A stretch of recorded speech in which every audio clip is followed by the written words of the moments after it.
नमस्कार, आप देख रहे हैं स्वदेश लाइव। मैं हूं आपके साथ अमीषा कछावा। आज नेशनल सिविल सर्विस डे है और इसी मौके पर आज हमारे साथ है ज्ञानेश्वर सर।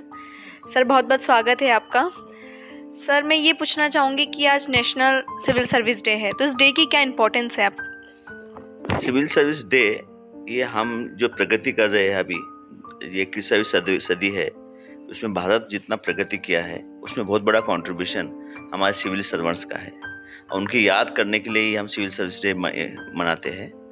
और ये बहुत अच्छी बात है कि सिविल सर्विस आज 21वीं सदी में इंडिपेंडेंस बोलते हुए, इंडिपेंडेंस स्पीच वो अपने स्टैंड कर रखते हुए, जो गलत है तो गलत है या सही जो भी है, स्पीच बोलते हुए एक अच्छे मार्ग निकालते हुए सीधी डायरेक्शन, सीधा देश के प्रगति के लिए किया है। ये उसी की याद है सिविल सर्विस डे। आपने ये जर्नी कैसे चूज़ की? क्या आपको ऐसा इंस्पायर्ड किया कि नहीं इस फील्ड में जाना है? जब मैं एक्चुअली मैं गांव से हूँ, सोलापुर ज़िले से, और मैं बचपन से देखता था कि जो ये आज कलेक्टर हो, एसपी हो, इनकी काफ़ी अथॉरिटी है और ये चेंज कर सकते हैं बदलाव। और इसीलिए ये सिविल सर्विस डे की भी मुझे याद आती है, क्योंकि उतनी शक्ति, उसकी ताकत है कि अन्याय को दूर करने के लिए, प्रगति करने के लिए, विकास करने के लिए वो निर्णय ले सकते हैं। और ये इसीलिए तो वही मुझे प्रेरित करता था कि मैं भी सिविल सर्विस में ज्वाइन करूं। और यही कारण था कि मैं यहाँ आया, क्योंकि वो चेंज जो करते थे उसको देख के मुझे लगा कि मैं और से और ज़्यादा चेंज कर सकता हूँ। लेकिन सबका अपना एक बैकअप प्लान होता है, अगर इस फील्ड में नहीं गया तो फिर इस प्रोफेशन को चूज़ करूँगा, तो ऐसा कुछ आपका था? हाँ, बैकअप प्लान तो नहीं था वैसे उस समय मैं जब यहाँ आया था, लेकिन मैं इंजीनियरिंग किया था और मेरी खेती किसानी में भी बहुत मुझे रुचि है, तो इसीलिए मैं वो एक ऑप्शन रखा था कि मैंने ये करूँगा। लेकिन मैं अभी भी, मेरी एक मुझे हॉबी है, रुचि है मेरी, कि मैं मोटिवेटिंग फार्मर्स में किसानों को बहुत प्रेरित करता हूँ। जैसे ऑर्गेनिक वेजिटेबल्स लगाना है या फ्रेश वेजिटेबल्स मार्केट में पहुँचाना है, इस टाइप के इसमें गतिविधि में भी मैं गाँव में अलग-अलग प्रयोग करने की कोशिश करता हूँ गाँव में अभी भी। तो ये आपकी हॉबी है? जो अनुभव मुझे मिला है अभी 20 साल से सिविल सर्विस में मिला है, तो मुझे समझ में आता है कि ये कुछ मेरे जिस गाँव से आया हूँ, जिस शहर से आया हूँ, उनको भी कुछ देने का मेरा दायित्व है।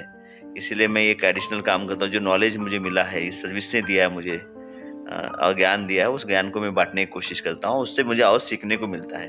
केवल फ्री टाइम नहीं, इससे मैं सीखता हूँ और वहाँ जो सीखता हूँ, समस्या है तो यहाँ मैं उसको इम्प्लीमेंट करने की कोशिश करता हूँ कि यहाँ उसका।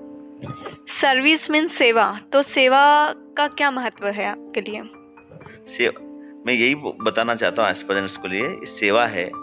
इसलिए आप कोई गाड़ी के ऊपर जो बत्ती होती है, बत्ती या बंगला है, उसको 4-5 लोग हैं इधर-उधर घूमते हैं, ये न देखते हुए आप इस देश के लिए क्या करोगे, आप अपने इसके लिए जनता के लिए क्या करोगे, कैसे परिवर्तन ला सकते हैं, इस पे विचार करना चाहिए।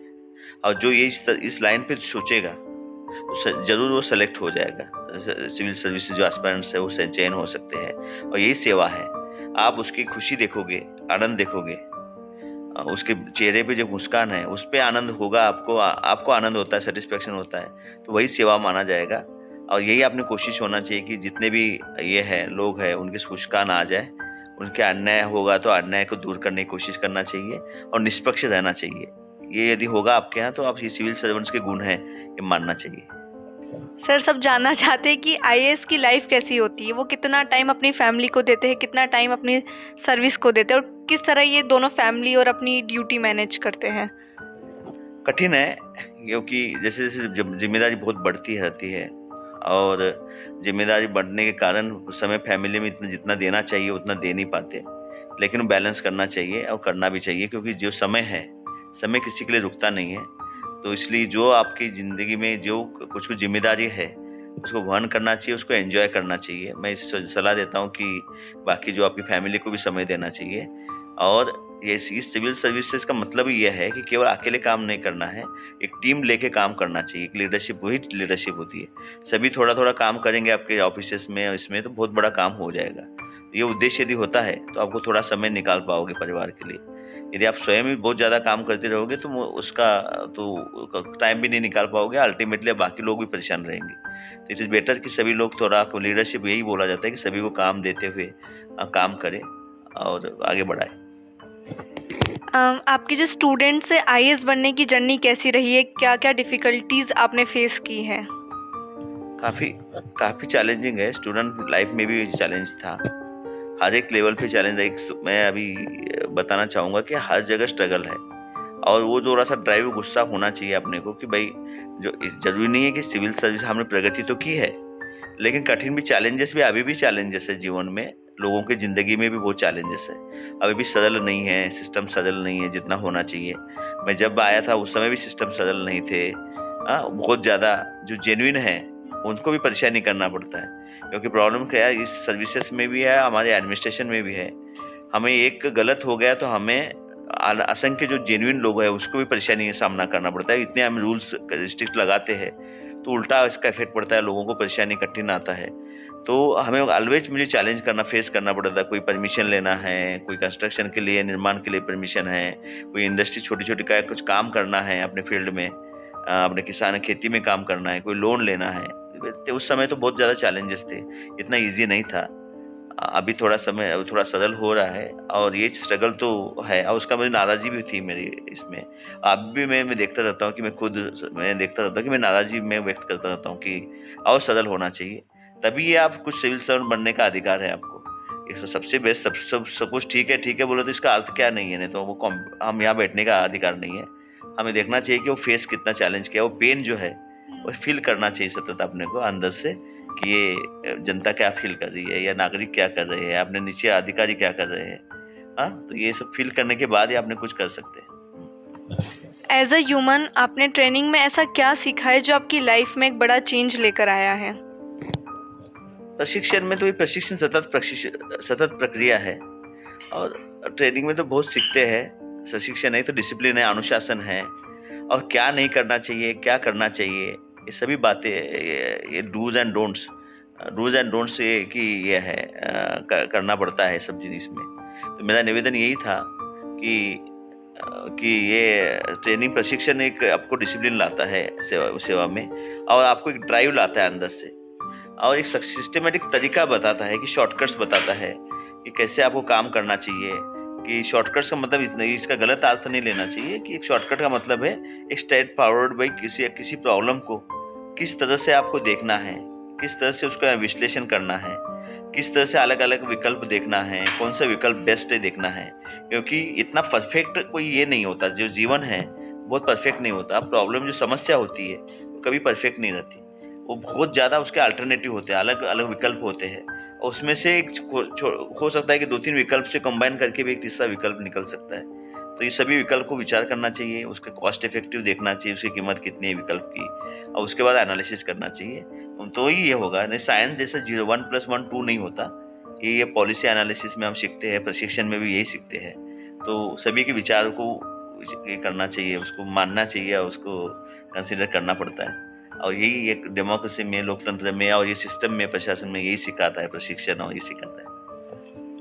सर जो यूपीएससी एस्पिरेंट्स हैं तो उनमें क्या क्वालिटीज़ होनी चाहिए और क्या चीज़ें उन्हें अवॉइड करनी चाहिए अगर वो इसकी प्रिपरेशन कर रहे हैं तो?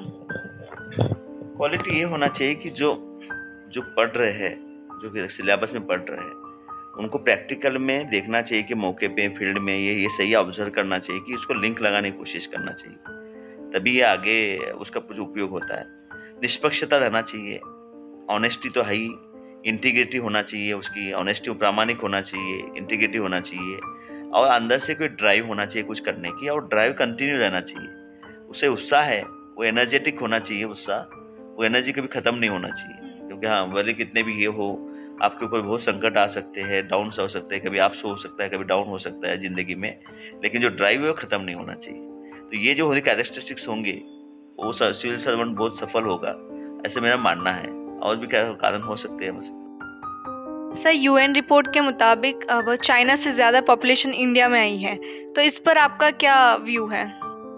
देखिए, पॉजिटिव तो ये है कि हमारी जो यूथ है, बहुत बड़े संख्या में हम यूथ अभी है हमारे पास, एक डिविडेंड के से देख सकते हैं। इनको जो चैनलाइज करेंगे, ऊर्जा इनकी एक चैनलाइज करेंगे तो बहुत बड़ी प्रगति हम कर पाएंगे और बहुत बड़ा देश और प्रगति पे जा सकता है कि जो हमें आगे अन्य कंट्री से भी पीछे छोड़ सकता है। नेगेटिव ये है कि इतनी ज़्यादा संख्या में हम अभी आगे बढ़े हैं तो ये रिसोर्सेस है, जो संपत्ति है, ये जो अलग-अलग हमारे जो रिसोर्सेस है हमारे, उसमें बहुत प्रेशर आएगा।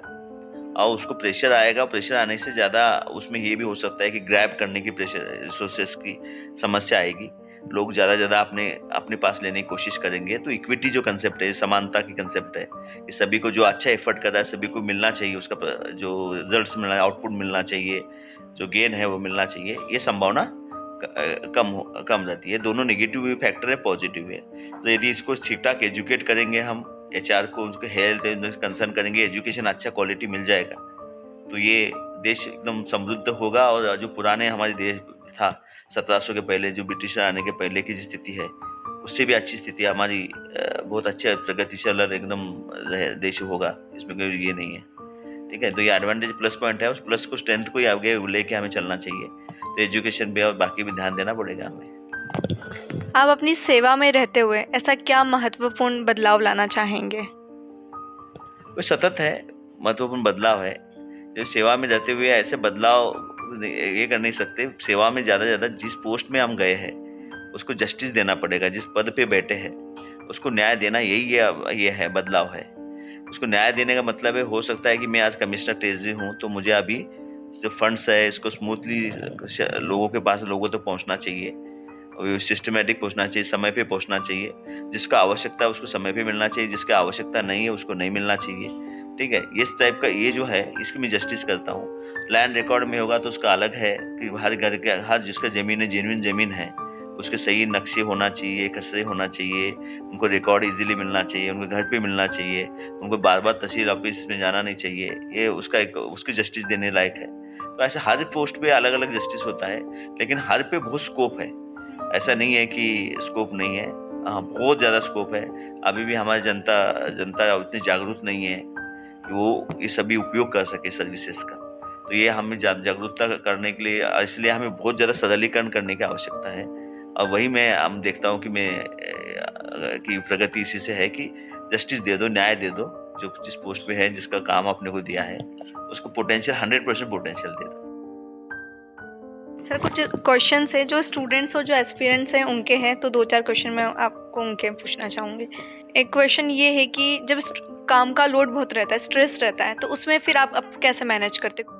एक्चुअली स्ट्रेस लेना नहीं चाहिए। प्रेशर, काम का वर्क प्रेशर होना चाहिए, स्ट्रेस नहीं लेना चाहिए। जनरली इसमें थोड़ा नेगेटिव स्ट्रेस कनोटेशन नेगेटिव होता है।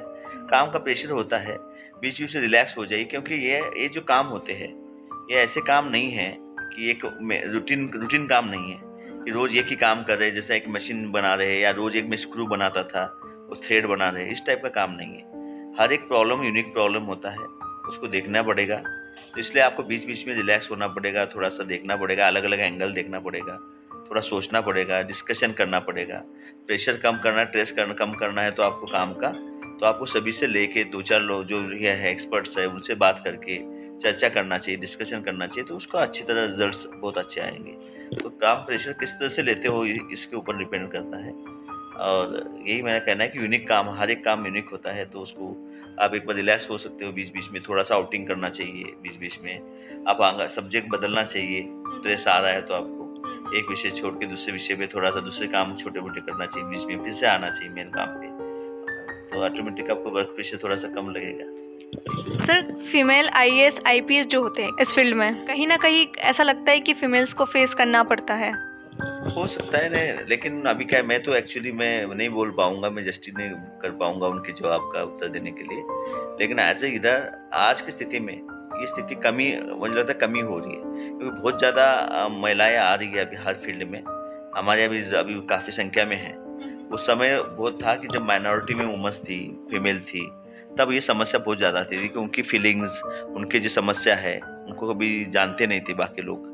लेकिन आज की स्थिति में ऐसा नहीं है। अभी काफ़ी गवर्नमेंट भी बहुत सेंसिटिव है उनकी कार्य के प्रति या सभी के प्रति। तो आज की स्थिति में इतना कमी तो हो गई निश्चित ही, लेकिन हो सकता है और भी कुछ एंगल्स हो जो हमें पता नहीं चल रहे और समस्या होती होगी।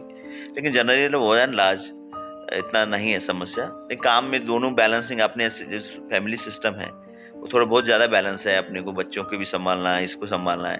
जो अपने ट्रेडिशनली जो परंपरा आ गई है कि बच्चों को संभालने की जिम्मेदारी महिलाओं के ऊपर ही आती है, तो इसलिए दोनों कसरत बहुत करना पड़ता है, उनको ज़्यादा जिम्मेदारी एडिशनल काम करना पड़ता है। ये चैलेंज तो है उनके लिए, लेकिन धीरे धीरे अभी उसके पति भी है, वो भी अभी जिम्मेदारी से वहन कर रहे हैं। तो मुझे लगता है कि और इसको इम्प्रूव होगी सिचुएशन, और काफ़ी संख्या में होने के कारण महिला में उनका एक जागरूकता आवाज़ तो है ही अभी। आपका डेली रूटीन क्या है? डेली काफ़ी रूटीन रहती है। मैं सुबह जाके मैं थोड़ा एक्सरसाइज करता हूँ, वॉकिंग करता हूँ, जिम जाता हूँ, थोड़ा सा काम ये करता हूँ। ये मेन काम है, क्योंकि तो होना चाहिए मुझे। कभी वीकली हफ्ते में भी योगा भी करता हूँ। योगा एक मन को एक शांति देता है। और बाकी समय में रूटीन उसके बाद जो ऑफिस जाते हैं, तो ऑफिस आने का तो समय है, लेकिन जाने का समय नहीं होता। बहुत ज़्यादा कभी कभी ज़्यादा और बर्डन होते हैं, तो ये रूटीन थोड़ा सा डिस्टर्ब होता है शाम का। लेकिन सैटरडे संडे में थोड़ा सा खुद के लिए लेते रहते हैं समय, क्योंकि खुद का अलग से थोड़ा फैमिली के समय देने की मौका मिलता है। कोशिश करते हैं कि उनको समय दे। ये रूटीन है। फैमिली का क्या रोल रहा, किस तरह उन्होंने आपको सपोर्ट किया है? और कोई ऐसा है फैमिली मेम्बर जो इस फील्ड में है, मतलब आपके आईएएस बनने से पहले?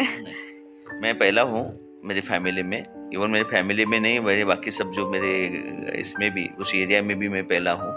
और मैं प्राउड भी करता हूँ कि मैं अलग हूँ, थोड़ा सा अलग से। क्योंकि हमारे यहाँ तो मैं एकदम कॉमन इससे सिटीजन से ही सब गाँव उस क्षेत्र में पहला होने के कारण मैं नहीं बोलता कि मेरे परिवार नहीं, लेकिन परिवार की बहुत बुरी भूमिका होती है। ऐसा नहीं मानने ये नहीं कर सकते, क्योंकि जितने भी जो प्रेशर आप बोलते हैं कि कैसे आप करते हो, मैं पिछले प्रश्न में नहीं बता पाया था, लेकिन अब मैं बता रहा हूँ कि फैमिली का बहुत बड़ा रोल होता है। क्योंकि आपको थोड़ा सा वो आपको डाइवर्ट करके अलग बता सकती है कि भाई स्ट्रेस आया, नाराज़गी हो गई, खुशी आने के लिए, आपको एनकरेज करने के लिए, उत्साह करने के लिए फैमिली बहुत आवश्यकता है। यही तो, इसीलिए तो फैमिली का महत्व है, वो कभी नहीं कमी होगा। कितना प्राउड फील करते हैं आप? तो है, स्वाभिमान है मुझे शारीरिक का स्वाभिमान है। मैं किसान का बेटा हूँ, उसका स्वाभिमान है मुझे। और मेरी फैमिली जो है, मैं जिस बैकग्राउंड से आया हूँ, उसका भी मुझे स्वाभिमान है। क्योंकि जिस गांव से आया हूँ, गांव के लोगों का स्वाभिमान है, होना भी चाहिए, तभी हम कुछ कर पाएंगे। क्योंकि सिविल सर्विसेज में बताना चाहती हूँ, हर डाइवर्स फील्ड से लोग आना चाहिए, तभी ये आ भी रहे हैं। इसीलिए ये सब इम्प्रूव हो रहा है सिस्टम। क्योंकि कोई किस क्षेत्र की बात करेगा, कोई इसके बात कर, कोई अपने अर्बन के बारे में बात करेगा, कोई सर्विस सेक्टर के बारे में बात करेगा, कोई कंपनी इंडस्ट्री के बारे में बात करेगा, तो भी वो कुछ क्वालिटी इंप्रूवमेंट होगी पॉलिसी में। तो ये डाइवर्स ग्रुप होना ही चाहिए, ये सभी प्रूव हो गया है। इवन वेस्टर्न कंट्रीज ही बोलते हैं कि कभी पॉलिसी एनालिसिस में हो, इसमें हो, डाइवर्स ग्रुप होना चाहिए, ऐसा यूनिफाइड ग्रुप नहीं होना चाहिए। वो तो अलग अलग कंट्री के लोग बुलाते हैं डिस्कशन के लिए, क्योंकि उसका एंगल, नजरिया जो होता है, तो समस्या को देखने का नजरिया अलग अलग होता है। तो ये प्राउड होना चाहिए अपने को। जब प्राउड होगा तभी आप नजरिया बन जाएगा। यदि आपको प्राउड ही नहीं है अपने पुराना इसका, तो आपको नजरिया बनाने में थोड़े, मुझे लगता है, कठिन होगा आपको नजर ये करने के लिए, प्रॉब्लम को देखने का नजरिया। और नजरिया अलग अलग हो सकता है, मेरा नजरिया अलग हो सकता है, आपका नजरिया अलग हो सकता है, लेकिन आप सभी एक बार चर्चा करेंगे नजरिया से, तो आपको एक अच्छी क्वालिटी पॉलिसी, निर्णय, रूल्स अच्छे बन जाएंगे। बहुत बहुत धन्यवाद सर आपका, आपने इतना अपना प्रीशियस टाइम दिया है। Thank you so much.